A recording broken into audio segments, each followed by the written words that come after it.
Hey,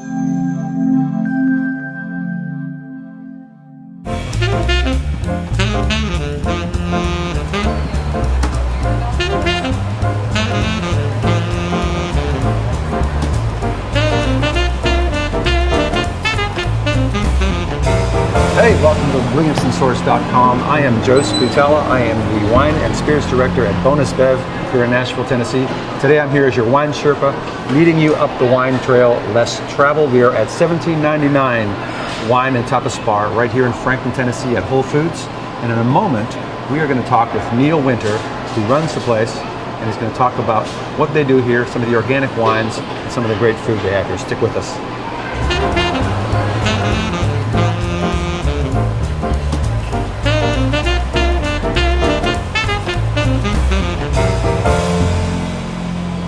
Welcome back to WilliamsonSource.com. I'm here today at 1799 Wine Bar. I'm Joe Scutella, your wine Sherpa. Joining me today is Neil Winter. He's the manager here at 1799 here at Whole Foods. And I did a great job with boutique wines and organic wines and great food here at the bar. And Neil's going to tell you a little bit about that right now. All right. Well, yeah, at 1799 in Vine, we do like to focus a little bit more on some lesser known wines that maybe you don't see on your normal wine list. We try to stock as well a few bigger known ones. The Estancia Cabernet is really popular, but just kind of being a launching pad for some of those rare wines that you don't always see. One of the benefits of being here at Whole Foods is that we have a great cheese department, so we always have plenty of delicious things to pair with the wines from the same regions across the globe. And so giving some really good regional pairings and some more untraditional ones as well. It's just a great place to come and relax, either before or after shopping. You can have wine by the glass. We've also got a few select high gravity craft brews as well. So it's definitely just a great place to hang out, relax after shopping. Definitely, thanks Neil. I would recommend after shopping with the wine. It doesn't work out quite well the other way. In a moment we're going to come back and we're going to talk about vintage and sustainable farming and how the winemakers deal with disparities in their vintages from year to year to keep their wine profiles consistent. We'll be right back here at 1799 and Vine. Thanks.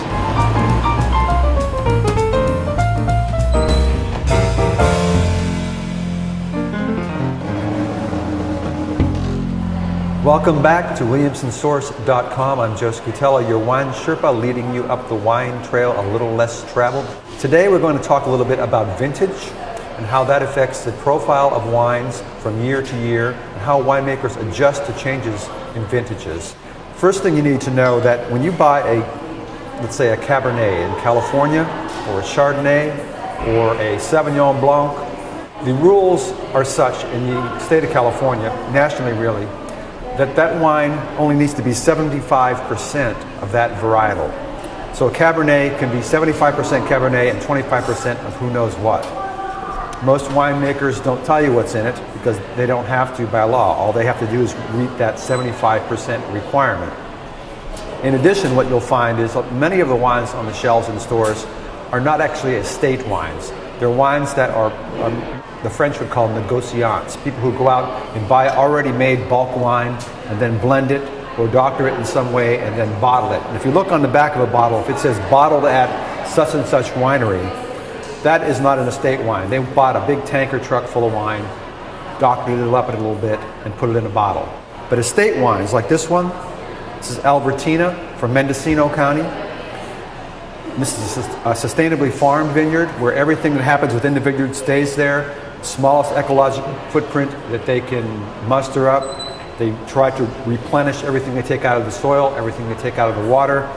They treat the animals humanely.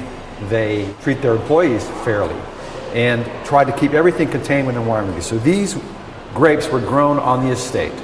They were harvested on the estate. The wine was made on the estate. It was bottled on the estate. It was aged on the estate by Fred Marsley and his family and his winemaker Penny Gadd. And this is a fantastic idea of what Mendocino wines can be. Mendocino County is north of Sonoma and Napa, and a little less known, a lot more rugged, a lot more rustic, a lot more elevation. The wines there tend to have more of a sense of what the French would call terroir, or typicity, where the place comes through in the wine. That is so what is immutable to that particular place, this type of soil, the type of water, where the vineyard faces, what the elevation is. Those types of things are important in characters of wine.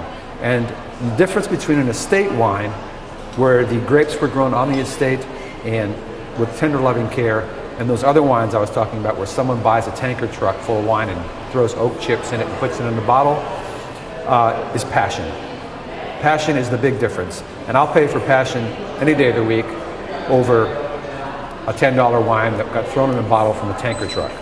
These guys do a fantastic job. And what I brought today was two different vintages of a Cabernet. 2007, here with the yellow dot, 2009 with the green dot. The 2007 Cabernet is really vibrant.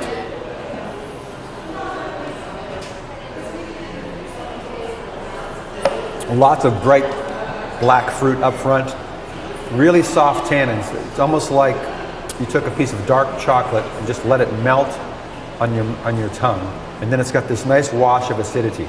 Those three things, the fruit, the tannins, the acidity, put this wine in balance. At $19.99, you're getting quality wine that if it were from Sonoma or Napa would probably be twice that price. Mendocino is a bargain. In the 2009, there's a little bit more depth. I noticed the alcohol content's about 0.5% higher. That tells me the residual sugars were a little bit higher. That means the alcohol content comes up as well. Yeast eats sugar, creates the alcohol. It's a little deeper in color and a deeper in intensity on the nose. And yes, on the palate, bigger expression of the fruit on the palate. Still that nice soft tannins, that melted chocolate, and that beautiful acidity. These are handcrafted wines.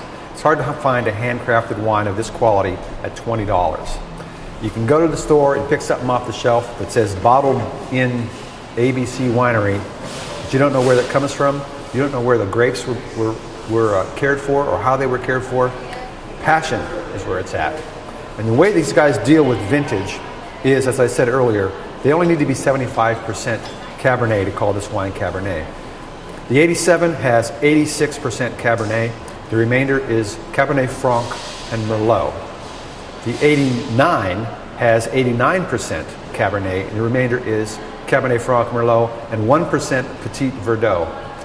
1%. Why would he put 1% in? Well, maybe he just needed a little extra color. Maybe he needed an extra tannin. Maybe the Merlot was put in there to boost the mid palate.